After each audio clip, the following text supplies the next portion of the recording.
여러분, 제가 이런 책을 읽었습니다. 제목은 혁명이 다가온다. 부제는 레닌에 대한 13가지 연구. 저자는 요 길에서 나온 책인데 슬라보이 지젝이라고 돼 있거든요. 근데 이제 예컨대 이 책 같은 경우에는 슬라보예 지젝이라고 돼 있어서 이제 규범 포기가 정확하게 뭔지는 잘 모르겠지만 저는 슬라보예 지젝이 조금 더 익숙해서 이제 그렇게 말하도록 하겠습니다. 자, 지젝이 굉장히 유명한 학자지 않습니까? 한국에도 오고, 그리고 이제 공부한다는 사람들, 인문학 공부한다는 사람들, 또 문학평론, 예술평론, 이런 거 하시는 분들은 지젝을 안 읽으면 안 되는 것 같은 그런 분위기가 좀 있었던 것 같고요. 지금은 어떤지 잘 모르겠습니다. 그래서 아마 저도 그때 그 시류에 편승하기 위해서 책을 샀던 것 같고요. 2006년에 샀으니까는 20년 전이잖아요, 거의. 근데 내용이 머릿속에 하나도 없고, 이참에 이제 꺼내봤는데 2가지 이유에서, 하나는 뭐냐면 지젝이 궁금한 게 1번이 있고요. 이거보다 사실 더 큰 거는 레닌이 궁금해서입니다. 그래서 이제 레닌에 초점을 맞추고 이 책을 읽는데 놀랍게도 이걸 내가 다 읽었었다는 것.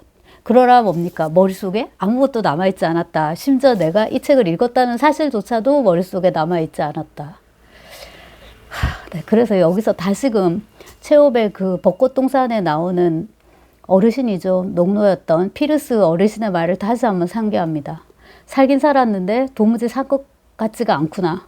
읽긴 읽었는데 도무지 읽은 것 같지가 않구나. 딱 그런 느낌이 이제 드는 책입니다. 근데 이번에는 조금 더 절박하기 때문에, 그러니까 레닌을 읽고자 하는, 알고자 하는 그런 절박한 욕구가 있어가지고 이제 레닌에 초점을 맞추어서 읽었습니다.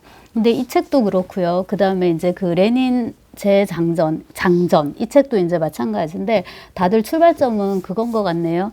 레닌이 자신의 가치보다 혹은 레닌이 지금 우리에게 주고 있는 것들이 있잖아요. 그 내용보다 적게 평가되고 있다. 저평가되고 있다. 실제로 레닌은 이거보다 훨씬 더 높이 평가돼야 되는 사람인데 그거보다 저평가되고 있어서 레닌을 다시 호출해서 다시 소환해서 그를 재발견하고 저것처럼 재장전해야 된다. 장전은 이렇게 장전해가지고 쌓아야 되는 거잖아요. 그러니까 그만큼 레닌이 지금 우리한테 주는 게 많기 때문에 이제 결국 그런 거일 텐데, 레닌이 우리한테 뭘 주느냐를 생각을 해보면, 이건 제가 생각을 한 건데 레닌은 많이 썼거든요. 그러니까 레닌은 혁명가잖아요. 우리가 아는 레닌은 이제 혁명가고 22년 5월에 레닌이 첫 발작을 합니다.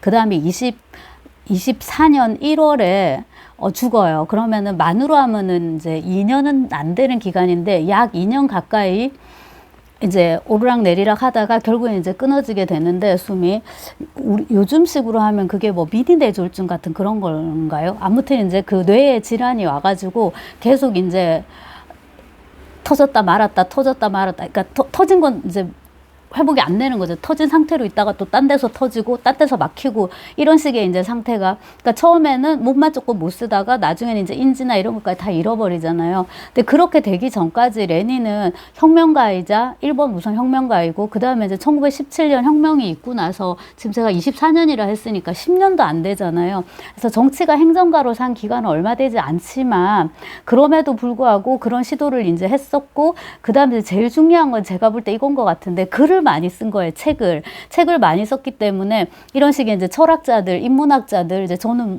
인문학자구나.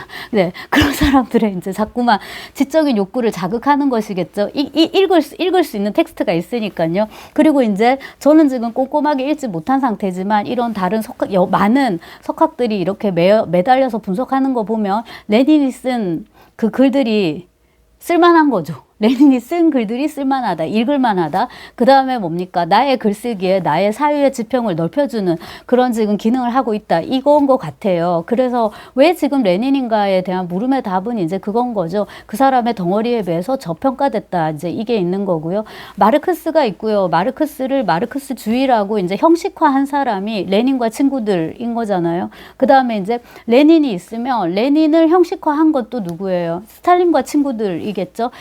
트로츠키와 친구들, 이렇게 이제 할 수 있을 건데, 마르크스 엥겔스 가로치고 마르크스 엥겔스와 레닌을 놓고 보면은 마르크스는 마르크스대로 이제 일가를 이루고 갔고요. 그 마르크스라는 거를 하나의 미적인 형식, 학적인 형식, 사상적 형식으로 만든 건 또한 이제 레닌이라고 할 수 있고, 거기에 이제 덧붙여서 실제로 혁명까지 어쨌거나 이제 성사를 시켰기 때문에 다들 이제 이러저러한 할 말이 많은 것 같습니다. 그래서 이 책을 보면 13가지 연구인데 여기 예쁜 색깔로 해놓은 게 소 챕터 제목입니다. 이제 저는 한 반 정도를 되게 재미있게 읽었고요. 반 정도는 굉장히 재미있게 읽었고요. 한 5장, 6장부터는 조금 지루하게 읽은 것 같습니다. 그러니까 내용을 전체적으로 파악을 잘 못하면서 그냥 부분적인 사실만 눈에 들어오는 것만 이제 체크하는 그런 식의 독서를 한 것 같고요. 어쨌거나 이제 서문을 보면은 서문은 두 혁명사회인데 여기 보면 이제 마르크스와 레닌과 스탈린 이 세 명의 이제 이름을 비교를 하고 있고 그 다음에 그 레닌이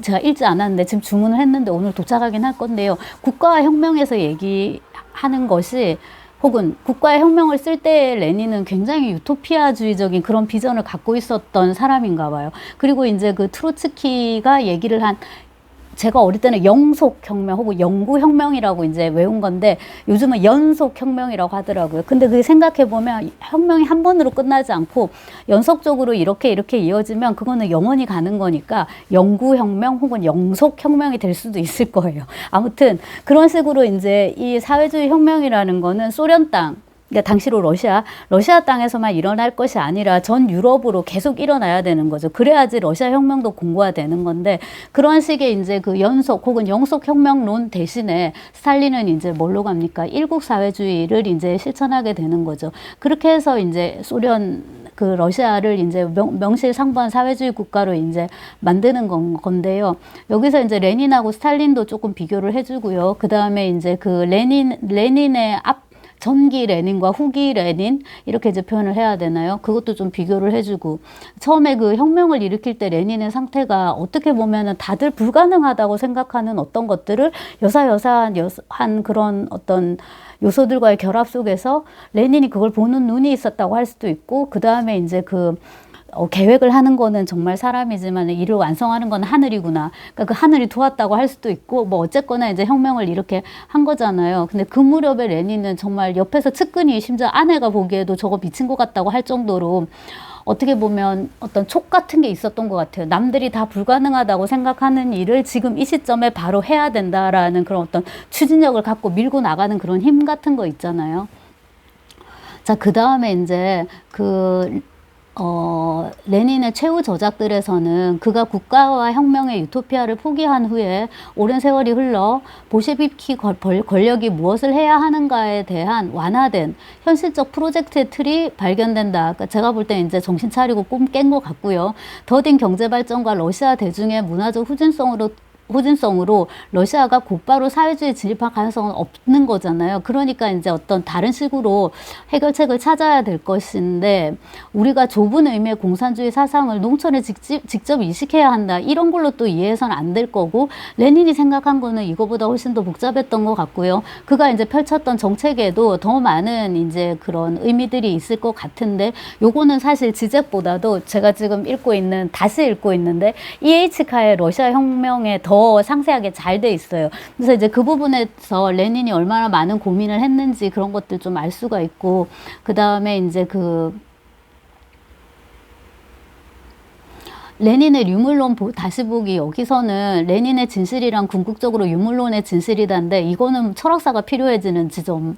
그러니까 칸트 얘기도 나오고 아리스토텔레스의 심지어 토마스 아퀴나스까지 나오더라고요. 그래서 제가 지제익이라는 사람은 기본적으로 철학자구나라는 이제 생각을 당연한 거지만은 저는 이제 이게 지제익의 제가 읽는 지제익의 이제 첫 도서니까 아주 그 생각을 하고요. 그리고 이제 여러 다양한 문화 콘텐츠를 분석하는 거잖아요. 지제익이 그 바탕에 깔린 거는 이런 식의 이제 고전 철학에 대한 공부겠구나 하는 생각을 지적을 생각하면서 잠깐 그런 생각을 또 해봤습니다. 생각이란 말을 너무 많이 해버렸네요.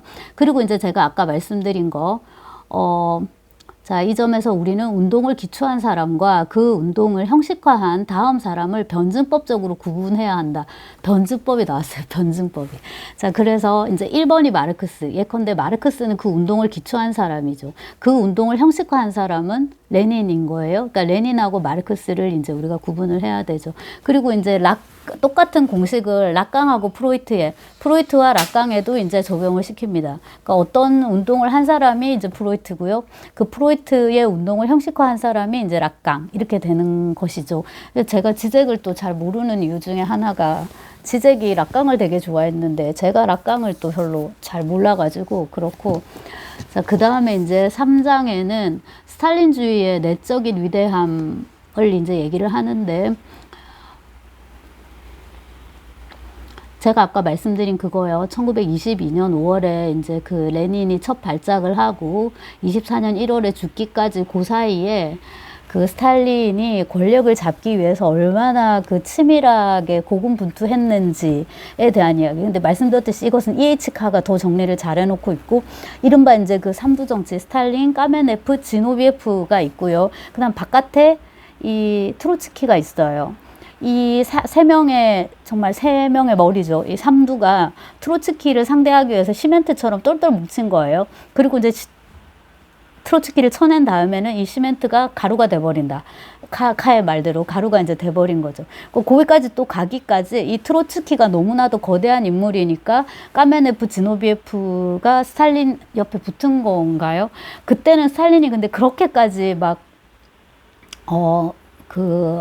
대단한 인물로는 보이지 않았다. 혹은 이제 스탈린이 자기를 감추고 있었다. 야망을. 그럴 수도 있을 거고, 그거를 뭐 레닌은 어느 정도는 간파했겠지만, 사람이 몸이 맛이 가가지고 지금 자기 대소변도 못 가리고 지금 뭐 비가 오는지 눈이 오는지 해가 뜨는지 바람이 부는지도 모르는데 무슨 지금 스탈린이고 나발이겠어요. 자, 그런 이제 상황이고, 저는 또 스탈린은 스탈린의 서사가 있으니까요. 어쩌면 스탈린이 이 무렵에 자기 자신을 잘 몰랐을 수도 있겠다라는 생각도 해봅니다. 우리가 뭐 다 알지 못하잖아요. 나 자신에 대해서. 타인에 대해서는 말할 것도 없고. 아무튼 근데 이제 결론만 놓고 보면은 스탈린이 그 마지못해 살아있는 죽음을 향해서 다가서는 이 레닌을 최대한 많이 살려둔 거죠. 자기의 그런 정치적 기반을 이제 안정시키기 위해서. 그런 얘기는 이제 다른 레퍼런스에서 더 자세히 볼 수 있는 거고요. 그 다음에 이제 여기서 그 지젝이 얘기하는 거는 브레이트인데 굉장히 뜻밖의 이름을 여기서 봤습니다. 브레이트가 스탈린을 되게 좋아했나요? 브레이트는 스탈린주의 예술가다. 스탈린인데 스탈린주의라 하면 우리가 극악한 어떤 전체주의의 러시아식 버전 이렇게 봐야 될까요? 아무튼 그는 스탈린주의자임에도 불구하고 위대한 것이 아니라 바로 그것 때문에 위대하다. 그래서 제목이 스탈린주의의 내적 위대함입니다. 그래서 제가 이거를 아주 잘 파악한 것 같지는 않아요. 그러니까 스탈린주의가 내적으로 뭐가 위대한지는 잘 모르겠거든요. 그리고 마지막에 루카츠 얘기를 해요. 만약 역사와 계급의식에서의 젊은 루카츠가, 그러니까 청년 루카츠죠. 레닌의 역사적 순간에 대한 혁명일 겁니다. 역사적 순간에 대한 철학자였다면 1930년대 이후에 그는 바로 그 이유 때문에 브레이트와는 정반대로 스탈린주의의 진정한 위대함을 오해하는 이상적인 스탈린주의 철학자로 변모했다라고 나오는데, 이제 이 대목은 저는 잘 이해가 안 되는데 뭔가 의미를 좀 파볼 수 있을 것 같아서 아마 제가 타이핑을 해놨던 것 같고요. 그 다음에 이제 그 레닌이 베토벤 좋아했나 봐요. 그리고 이제 고전적인 텍스트들을 좋아했다. 예컨대 뭐 톨스토이 좋아하고 이런 거. 체옥도 좀 읽었고, 예를 들자면 유코시 이런 거에 대한 감상도 남기고. 그다음에 여기 재미있는 부분이 폭력에 대한 보상인데, 이게 6장인데 여기 인상적이었던 게 뭐냐면 그 혁명을 전후한 시기에 그 러시아를 이제 묘사하는데요. 이거를 이제 20세기 전공하는 사람들 모더니즘 아방가르드라고 이제 부르는데, 세부적으로는 예컨대 저는 19세기 사실주의 소설 전공이고요. 세부적으로 이제 그 19세기 말 20세기 초 모더니즘 아방가르드를 이제 전공하는 사람들은 그 경우에는 이제 상징주의나 이런 것도 같이 보는데, 그 부분에 대한 얘기인데요. 메이에르홀드라든지 말레비치는 추상화의 일종인데 절대주의라는 하나의 이제 사조가 있습니다. 그거를 이제 대표하는 화가인데요. 제일 대표적인 게 검은 사각형, 뭐 흰 사각형 이런 거예요. 그래서 극도로 뭡니까? 단순화시킨 그런 이제 그림, 예술을 추구했던 사람인데, 말레비츠라든가, 그 다음에 이제 형식주의자 시클롭스키 이름 요즘 자주 보네요. 안녕, 정말 자주 보네. 예, 자주 보는데, 특히 이제 시클롭스키가 이런 식으로 표현을 했나 봐요. 어떤 근본적인 과정은 살아있는 인생의 조직이 연극적으로 변환되는 곳에서 일어난다라고. 살아있는 인생의 조직이 연극적으로 변환된다. 이거 이제 혁명을 얘기를 하는 건데요. 우리 모두는 이 말을 가지고 와서 이제 지적이 푸는 건데, 우리 모두는 스탈린주의 정권을 인식하는 궁극적인 신호 가운데 하나였던 악명 높은 노동자 자축 프라이드를 기억한다. 이 열병식요, 그 화려하게 보통 진행되는, 그러니까 중국도 그렇고 북한도 그렇고 열병식이 엄청 이제 그런 걸 화려하게 하잖아요. 그거를 이제 기억을 한다라고. 근데 이게 이제 보여주는 그 엄청난 연극성을 이제 얘기를 하는 건데요. 그 연극성하고 리투얼, 그거 이제 의식, 그런 의식, 연극성 의식, 그런 관점인 것 같거든요. 만약 레닌주의가 어떻게 완전히 다른 방식으로 했는가에 대한 증거를 원한다면 이러한 연출이야말로 10월 혁명이 소수의 볼셰비키 그룹이 일으킨 단순한 쿠데타가 아니라 거대한 해방적 잠재력을 풀어낸 사건이라는 궁극적인 증거가 아닌가. 그리고 이제 예로 드는 게 혁명적이고 파괴적인 폭력의 왕성한 잔치를 묘사한 전형적인 세르게이 에이젠슈타인의 영화의 한 장면을 가지고 이제 얘기를 하는데, 이제 에이젠슈타인 영화 본 지 굉장히 오래됐습니다. 근데 이제 뭐 10월이라든지 그 혁명요, 그 다음에 오데사의 계단으로 굉장히 유명한 전함 포텐킨, 빠쫌킨인데요. 러시아어 발음으로는 전함 포텐킨, 그 수병들이 반란을 일으킨 거예요. 그런 것들요. 거기 보면 이제 막 폭력적인 장면이, 지금 우리가 보면 좀 유치하지만은 아무튼 이제 전체적인 느낌으로 굉장히 폭력적인 장면들이 많이 나오는데, 그것이 가지고 있는 어떤 미학적인 측면, 연극적인 측면, 그런 거를 얘기를 하는데, 이 챕터의 제목이 폭력에 대한 보상이잖아요. 그러니까 그 폭력에 대한 어떤 미학적인 보상이 있달까? 약간 그렇게 좀 생각할 수 있을 것 같고, 그 다음에 레닌 시절에는 테러가 공공연하게 받아들여졌는데, 반면에 스탈린 시절에는 테러의 상징적 지위가 완전히 달라졌다.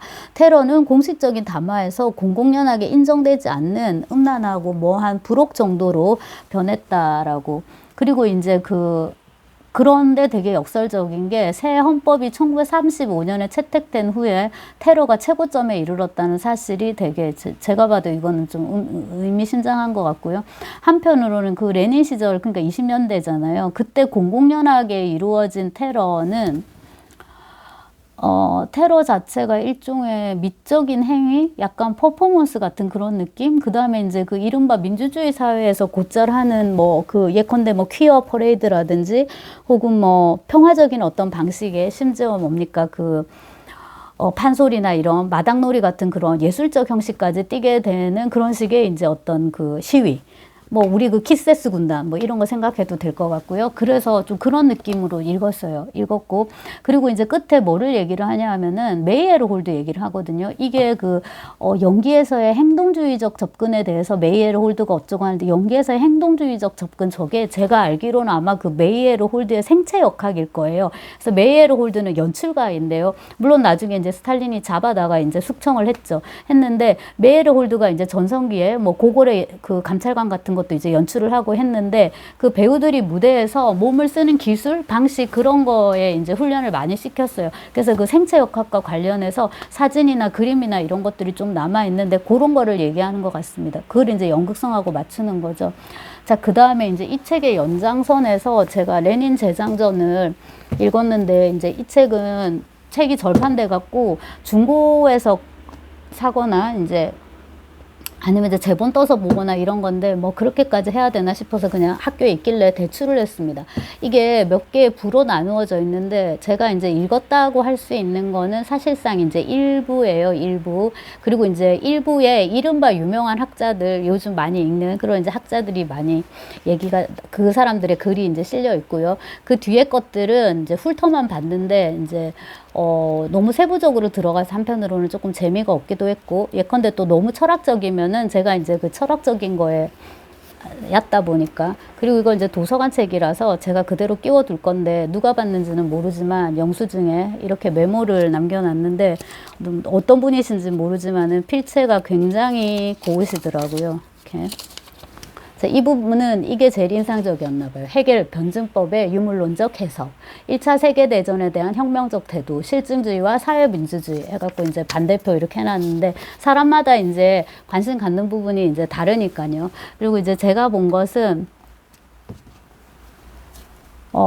이제 말씀드렸듯이 바디유, 그 다음에 이제 캘리니코스, 저 옛날에 이 사람 책도 우리말이긴 하지만 어떤 선배랑 영문과 선배랑 강독을 했던 그런 이제 기억이 있는데요. 자, 그렇고 그다음에 이제 테리 이글턴 같은 경우에는 문학 이론을 제가 한번 작년 여름인가요? 오랜만에 다시 재독을 하고서 책도 새로 사가지고 재독을 하고서 이제 떠들었던 기억이 있고, 테리 이글턴 책 중에서 비교적 최근에 쓴 것이지 않나요? 웃음에 관한 책 굉장히 재밌게 읽었고요. 자, 그다음에 이제 프레드릭 제임슨, 이 사람도 유명한 사람인 거잖아요. 그리고 이제 마지막에는 슬라보의 지적에서 시작을 했으니까 지적으로 이제 끝을 냈습니다. 그래서 읽어보니까 이제 다 이제 그런 이야기들인 거죠. 레닌을 잘못 이해하고 있다. 레닌이 우리가 잘못이라기보다는 뭐 덜 이해 혹은 이해하지 않으려고 하고 있다. 그렇게 표현할 수 있을 것 같은데, 레닌이 우리에게 준 거에 비해서 우리가 레닌을 뭡니까? 너무 이제 씹히 다루고 있다. 그 다음에 지나친 악마화. 그래서 요즘 이제 많이 익히는 그 역사학자들, 그 지금 제가 읽고 있는 사람입니다. 이 파이질스, 올랜드 파이질스, 그 다음 이제 레닌 전기를 쓴, 이번에 읽을 겁니다. 자, 로버트 서비스의 레닌 평전인데요. 이제 이런 책들을 언급을 하면서 레닌을 지나치게 이제 부정적으로 묘사하는 정도가 아니라 거의 그를 무슨 악마처럼 이제 다루고 있다라는 거예요. 그래서 그 레닌에 대한 어떤 객관적인 평가가 절실히 이제 요청된다는 건데, 세상을 배관시하는 기회주의자도 아니고 그렇다고 광신적 독단주의자도 아니고, 어쩌면 레닌이야말로 이론적인 분석과 사회주의죠, 그죠? 그 다음에 이제 정치적 실천의 관계를 굉장히 진지하게 고민하고 해결하고자 했던 이제 그런 인물로 볼 수 있을 것 같고, 그쵸. 네. 그 다음에 이제 러시아 현실에 대해서 밝았던 것도 같고요. 그리고 이제 그 레닌이 현재 이 좌파들에게 갖는 의미는 무엇인가 뭐 이런 걸 묻고요. 테리 이글턴이 쓴 글은 이제 이 사람은 문해학자 비평가니까 재미가 있는데 제일 재밌게 읽었어요. 테리 이글턴이 쓴 글의 제목은 포스트 모던 시대의 레닌인데, 이 글의 그 키워드를 잡으라면 전위, 레닌, 혁명 이렇거든요. 혁명, 전위, 레닌. 그 다음 이제 번역은 최정우인데, 최정우 책을 제가 한번 소개한 적이 있죠. 그죠? 최정우가 번역을 2개인가 했어요. 프레드릭 제임슨 것도 하고 그랬는데, 자, 아무튼 최정우 이름이 보여서 반가웠고, 예, 자기한테 맞는 텍스트인 거죠. 전위 좋아하니까 최정우가.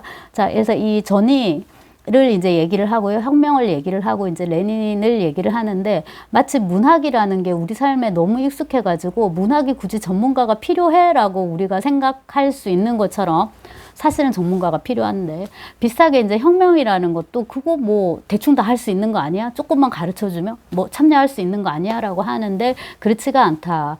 이 혁명이라는 거는 뇌수술, 네, 뇌수술 못지않게 이제 엄청나게 정교한 기술과 그 다음에 전문 지식이 요구되는 것이다 라는 이제 얘기를 합니다. 자, 혁명은 열정적이고 불온하며 분노와 과잉으로 점철된 떠들썩한 사건이며, 따라서 혁명에는 숙련된 전문가가 필요하다고 생각하는 것은 어떤 이에게 마치 재채기 하는데 전문가나 동조자가 필요하다고 말하는 것과 같다. 문학이론도 사정은 비슷한데 요는 뭐냐면, 그럼에도 문학과 혁명은 둘 다 물론 또한 예술 형식이다 라는 거예요. 예술 형식이다. 누구나 혁명을 할 수 있지만 모든 사람이 성공적인 혁명을 완수해 낼 수 있는 것은 아니다. 우리 아이도 시를 쓰지만 꽁꽁 얼음 밑 어린 고기들 무얼 하고 노는지 궁금하구나. 네, 시를 쓰죠. 하지만 모든 사람이 다 쓸만한 시를 쓰진 않잖아요. 비슷하게 열무 30단을 이고 시장에 간 우리 엄마, 자기는 열무 3단. 네, 누구나 다 시를 쓰죠. 하지만 아무나 다 기영도 같은 시를 쓸 수 있는 건 아니니까, 혁명을 우리가 이제 이렇게 할 수 있을 것 같지만 레닌처럼 이렇게 이제 할 수는 없는 거겠죠. 그리고 이제 레닌에 대한 여러 가지 제가 이제 메모를 많이 해뒀는데요. 그런 것들을 이제 이렇게 많이 정리를 하고, 레닌 말도 인용을 많이 하는데, 레닌은 클래식을, 그러니까 굉장히 이제 전위적인 사람이지만 전위적이지 않은 부분에도 일가견이 있었다. 왜냐하면 우리가 고전에서 배울 게 그만큼 많기 때문에. 그래서 톨스토이 좋아하고 클래식 음악 즐기고, 아까 이제 베토벤 그런 경우에, 그 다음에 이 문화에 관해서는 서구가 이룩한 게 많으니까 그거를 갖고 와서 자기가 향유하는 거는 전혀 부끄러울 게 아닌 거예요. 당연한 거죠. 그러면 이제 자본주의나 이런 정치 영역은 어떠냐. 그래서 레닌 말을 가지고 오더라고요. 제가 이거 출처는 찾아봐야 될 것 같은데요. 우리는 자본주의가 남겨둔 모든 문화를 취해서 그것으로 사회주의를 만들어야 한다라고. 자본주의에서 좋은 게 있으면 갖고 와갖고 쓰면 되는 거죠. 박정희 정책이 좋았으면 박정희 것도 갖고 오고, 김대중 게 좋았으면 김대중 또 갖고 오고. 네. 그 다음에 우리는 자본주의의 모든 과학, 기술, 지식, 예술을 취해야 한다. 이런 이제 레닌의 말을 가지고 와가지고 이제 테리 이글턴이 이제 자기 의견을 전개를 하는데, 레닌의 가장 대담한 전위적 텍스트는 확실히 국가혁명인데, 이 책은 정치적 신랄함의 정점에 서 있다는 의미에서 전위적일 뿐만 아니라 형식의 정치를 촉발한다는 보다 기술적인 의미에서도 또한 전위적이다. 그러니까 어떤 정치적 입장뿐만 아니라 여러 가지 그 문체나 어떤 기술적인 그런 측면에서도 그런가 봐요. 근데 이제 읽지 않았기 때문에. 그리고 제가 강동을 조금씩 해봤는데, 레닌 텍스트가 그 러시아어가요, 그렇게 정갈하진 않아요. 근데 이제 그 비판은 레닌을 다시 읽고 이제 하도록 하고요. 그 다음에 이제 뭐 프레데릭 제임슨이 이렇게 이제 레닌과 수정주의라는 제목으로 글을 썼는데, 이 글 자체는 제가 그렇게 와닿지 않았는데, 1935년 6월 25일 밤에 트로츠키가 꿈을 꾸는데요. 꿈에 레닌이 나왔어요. 근데 트로츠키가 내가 몸이 옛날 같지 않다 어쩌고 저쩌고 하니까 너 병원 가봐라 이렇게 얘기를 하거든요. 근데 꿈속에서 트로츠키가 레닌한테 형 죽었잖아, 너 죽었잖아 라고 말을 하면 또 그 사람은 상처받을 거 아니에요. 그래서 네가 아플 때는 이런 식으로 이제 두루뭉술하게 넘어가는데, 여기서 이제 그 저자가 가져오는 거는, 트로츠키의 꿈속에 나온 레닌은 자기가 죽은 줄을 모르고 있었다. 그 다음에 이제 바깥에서 어떻게 보면 이제 레닌의 유산은 영원히 살아있다. 이런 거를 이제 얘기를 하고 싶어 하는 것 같고, 그 다음에 이제 트로츠키가 계속 아팠더라고요. 레닌 죽고 나서 갑자기 이유 없는 열병으로 뭐 한 2, 3년을 시달리고 뭐 이런 얘기가 그 카가 쓴 전기가 아니라 그건 이제 그 역사서인데요. 거기에 나오던데, 그러니까 이제 러시아 사람들은 문제가 생기면 다 카프카스로 가거든요. 치료받을 때도 카프카스로 가고요. 군 복무를 하다가 또 문제가 생겨서 뭐 벌을 받아야 될 때도 약간 자천성 인사로 또 카프카스거든요. 그러니까 트로츠키가 카프카스 갔다 오니까 그 삼두, 세 명의 머리들이 그러니까 이제 바꿔놓는 거죠. 스탈린하고 지노비에프, 까메네프. 제가 외우려고 자꾸 말해요. 스탈린, 지노비에프, 까메네프. 까메네프는 돌덩이네요. 석이에요, 석. 그래서 아무튼 이 세 명이 이제 다 그 호작질을 이제 해놓고 있는 그런 상황인 거죠. 마지막에 지젝은 자기 그 슬로베니아의 늙은 공산주의 혁명가 이야기로 이제 해가지고 어떤 그 스탈린 시스템의 역설 이런 걸 이제 얘기를 하는데, 포퓰리즘의 유혹에 맞서 오늘날 레닌주의적 제스처라 무엇인가 뭐 이런 제목인데, 이것은 내용은 별로 재미가 없었는데요. 번역자가 이현우여가지고, 네, 이현우 선배가 이제 번역을 했던데, 이 작업에 조금 더 박차를 가해서 좀 성실하게 그 다음에도 이런 번역 같은 거에 임했더라면 좋지 않았을까 이제 싶지만, 번역은 너무나도 자기 체질이 안 맞는 작업이라고 누가 봐도 그렇고요. 제가 봐도 이제 그렇고, 대신에 이제 읽고 쓰는 작업에 좀 더 공을 들이면 좋겠다. 이고요. 다시 이제 이쪽으로 오면, 그래서 지젝을 이렇게 보니까 아, 이런 사람이었구나. 근데 찾아보니까 지젝 책 중에서 제일 많이 알려지고 유명한 책은 이거더라고요. 제가 앞에 한 몇 쪽 봤는데, 봤다고도 못하겠네. 30쪽 정도 봤는데요. 아, 이건 너무 어려워가지고요. 읽을 수 있는 책이 아니더라고요. 그러니까 무슨 말이냐면, 굉장히 철학적이고 무겁고 진지하고, 그러니까 제가 알고 있는 그런 지젝의 문체와, 그 다음 그 독특한 이미지 있잖아요. 그리고 이제 이 사람은 영어를 원어로 영어 원어민 사용자가 아니기 때문에 이제 영어의 그 액센트도 되게 강하고 그렇지 않습니까? 그래서 그런 이미지하고 되게 좀 다르고, 아들 데리고 방한한 적도 있잖아요. 그리고 괴짜스러운 짓도 많이 하고 이제 이랬던 사람인지라